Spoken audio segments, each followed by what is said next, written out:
right, you guys, we are diving into college football. I have not talked college football in a few weeks. Again, as I talked about in my NFL video, I have had some time off for vacation, etc. So we're going to dive right back into college football. I am going to give you my 4 takeaways from the college football season so far, and I will give you my top 4 predictions for the best 4 teams in college football at the moment. So let's jump right into it.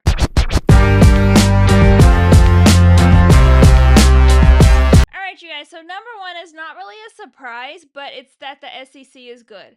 They are really good. Like, I, as an SEC football fan, because I'm an Alabama fan, I have not. Usually, there's games on Bama's schedule where I can be like, okay, we can take a breather this week. Like, this one's going to be okay. This week, there's been a lot less of those because we play an SEC schedule and there's a lot of freaking good SEC teams, you guys. Even the middle card SEC teams, like a South Carolina who almost beat us, is still very good. We have 9 of the top 25 ranked right now, and most of them, at least a good handful of them, are in the top 10. So the SEC is no business this year, and honestly, to see who gets into that championship is going to be very interesting. And it's going to be a very interesting championship game. I think it's going to be really, really good. Hopefully, my Crimson Tide can pull it off, but that's to be determined. We have a big game against LSU coming up this week. We have, of course, our year-end rivalry with Auburn, which is always a close-knit game. So it's going to be a very interesting see how this SEC pans out because they are so many good teams. We know Texas A&M is tops. We have Alabama, Georgia, Ole Miss. You have Tennessee that's still in the mix, Vandy that's still in the mix. All of these guys that are still in the mix, and so it's going to be very interesting to see who actually makes the college football playoffs in this SEC division. Oklahoma's another one that's in there, so it's going to be a very very tight race. I feel like in the SEC. And then, of course, Indiana means business, you guys. Indiana is standing on business. Like Justin Bieber said, I am standing on business. They have come into this season strong and have not stopped. Literally not stopped. They have rolled over 99% of their competitors, and they are standing tall in the Big Ten. And to be honest with you, they have some pretty easy games coming up. They have Penn State, Wisconsin, and Purdue. Those 3 games are decently easy. Those 3 teams are, middle of the ranks Big Ten teams, and don't get me wrong, they could definitely give them a fight. But the way Indiana's been playing, I will be surprised if they lose any of those 3 games.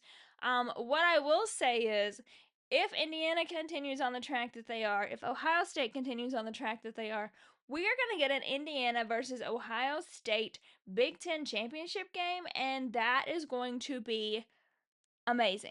Like, amazing, because Ohio State has been rolling, firing, showing us why they are the champions. Indiana has not slowed down at all. And of course, Indiana wants to take that top spot from Ohio State, and they want to prove that they are the best of the Big Ten.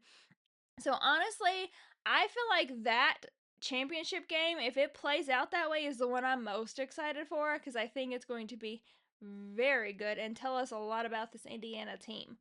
And then, of course, number 3, Miami. Miami fell hard, you guys. Fell hard. They were my best team in the ACC. I thought that they were going to fly through the ACC, but they had 2 really tough losses. They do have some decently easy games left that they could, if they get back together and regroup, they could definitely win those. And honestly, that ACC top spot is still pretty up for grabs. You got Georgia Tech in there, you got Virginia in there, but they're all within 1 or 2 games of each other. So, with that being said, Miami is not fully out.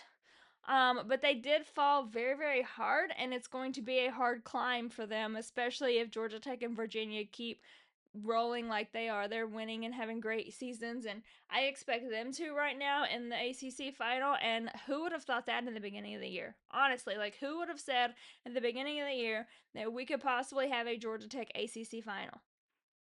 Like that would have not even been in my bingo card. So I'm surprised at how far Miami fell with the two losses. They had two really tough losses. But I know from experience that when you have one tough loss, sometimes it's hard to regroup, and Miami has not been able to regroup. But we'll see if they can regroup now, if they can get through the rest of this schedule, and see how they stack up after the regular season is done.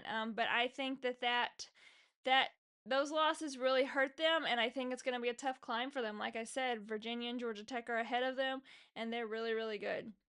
Then we have BYU. BYU is undefeated. Undefeated. They're hanging in there tough, and I am interested to see where this BYU team goes. I'm always interested to see, and I don't mean this like I don't mean this as a dig to BYU at all, but I'm interested to see where these like smaller teams stack up with like the SECs, the Indianas, because we don't see much of that. One thing I kind of wish we seen a little more of in college football is like a BYU versus a Indiana, or a BYU versus a Georgia or something like that, because I feel like we would get a better register before the end of the year. I feel like what usually happens in college football playoffs is we don't see all of these 12 teams, and so when we stack up these matches, sometimes these littler schools really kind of get blown out of the water in the playoffs because we don't see them. Not always. I am a person that roots for the underdog unless they're going against my Alabama Crimson Tide. So I love to see littler teams get the spotlight and prove themselves and make their way through. But they're tough right now. They are playing really, really tough. They're undefeated.